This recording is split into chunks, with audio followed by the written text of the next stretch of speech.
తెల్లారి ముఖ్యమంత్రి గారు ఒక్క సంవత్సరం కడుపు కట్టుకుంటే గట్టిగా కడుపు కట్టుకుంటే 40,000 కోట్లు ఏమున్నదా ఇట్లా పెట్టేస్తా అన్నాడు. ఏది ఇట్లా సంతకం పెడితే అయిపోతుంది, ఇట్లా గీకుతా పెన్ను పట్టి పేపర్ మీద అయిపోతుంది అన్నాడు. సరే నేను నిజమే అనుకుంటే నిజంగానే ఒక సంవత్సరం కడుపు కట్టుకుంటాడేమో, కాంగ్రెస్ వాళ్ళు ఏమైనా మారిపోయినరేమో, హిమాలయాలకు ఏమైనా ఆకుపసరు దాగొచ్చిండ్రేమో, ఎట్లనే ఏమైనా మంచి వాళ్ళు అయిపోయినా వీళ్ళని నేను అనుకుంటే. మరి సంవత్సరం బాయ్ ఇప్పుడు సంవత్సరం మీద ఇంకో 6 నెలలు అయిపోయాయి. ఏమాయా మరి అంటే కడుపు కట్టుకోలేదా, కడుపు ఆగుతలేదా, తినుడే తినుడు, కమిషన్లే కమిషన్లు. అందుకే 40,000 కోట్లు అన్న ముఖ్యమంత్రి క్యాబినెట్ కాడికి తీసుకొచ్చిండు రుణమాఫీ ఫైలు. క్యాబినెట్ కాడికి వచ్చేవరకు అందులో మళ్ళీ ఒక 9,000 కోట్లు ఎగిరిపోయింది.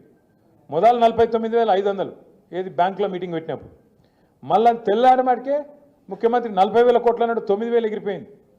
ఆడికెళ్ళి క్యాబినెట్కి వచ్చేవరకు ఇంకో 9,000 ఎగిరిపోయింది, 31,000 కోట్లు అన్నారు.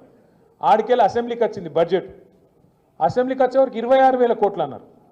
అంటే ఏడ స్టార్ట్ అయింది కథ, 49,500 కేంచి 40,000 కేంచి 31,000 కేంచి 26,000 వచ్చింది. పోనీ అదాన్ని ఇస్తారేమో అనుకున్నాం. ఆఖరికి మొన్న బట్టి విక్రమార్క గారు సావు కబురు చల్లగా చెప్పిండు. మళ్ళీ బ్యాంకులో మీటింగ్ పెట్టిండు. బ్యాంకులో మీటింగ్లో మనకు అర్థం కావద్దని ఇంగ్లీష్లో మాట్లాడిండు. కానీ మనకు కూడా కొంతమందికి ఇంగ్లీష్ వస్తుంది కదా, అందులో మాట్లాడిండు. మేము మీకు పైసలు ఇచ్చినాం, కానీ ఇప్పటివరకు రైతుల ఖాతాలో 11-12 వేల కోట్లే పడ్డాయి, ఇంకా మిగతా ఎప్పుడు వేయాలి, మనం ఇంకో 2-3 వేల కోట్లు వేయాలి అయిపోయి ఆయనతో చేతులు దులుపుకున్నారు. కథ మొదలైంది 49,000 కాడ, ఆఖరికి ముగిసింది 11-12 వేల కోట్ల కాడ.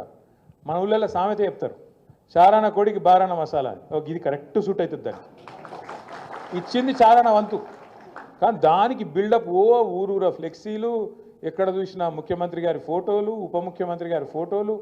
నిన్న మొన్న పోతుంటే నేను నల్గొండ పోయినా, నిన్న పెళ్ళికి పోతుంటే మిస్ వరల్డ్ కంటెస్ట్ అన్నారు. నేను బ్యానర్ చూస్తే మిస్ వరల్డ్ కంటెస్ట్లో ఎవరి మొక్కలు నేరా అంటే రేవంత్ రెడ్డి, జూపల్లి కృష్ణారావు, బట్టి విక్రమార్క.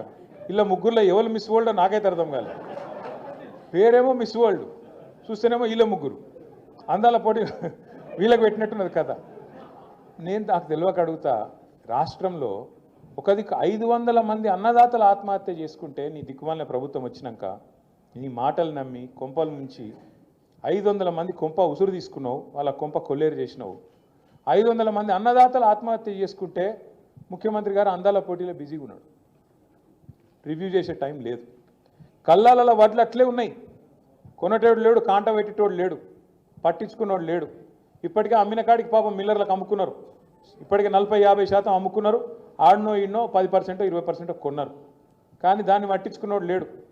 వానలు పడుతున్నాయి, కళ్ళాలల్లా వడ్లు కొట్టుకుపోయే పరిస్థితున్నది. ధాన్యం మొలకలెత్తి రైతు ఆగమయ్యి రోడ్డు మీద పడే పరిస్థితున్నది.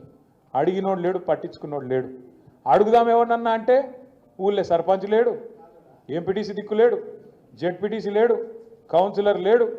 కాంగ్రెస్ అని పట్టుకుందామంటే కాగడ పెట్టి ఎతికిన వాడు దొరుకుతలేడు.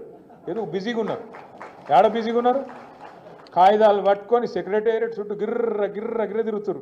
ఏందిరా అంటే ముఖ్యమంత్రి చెప్పిండు నాకు ఓ పని తెచ్చుకోమన్నాడు, మా మంత్రి చెప్పిండు పని తెచ్చుకోమన్నాడు, 4 పైసలు మిగులుతాయన్నారు.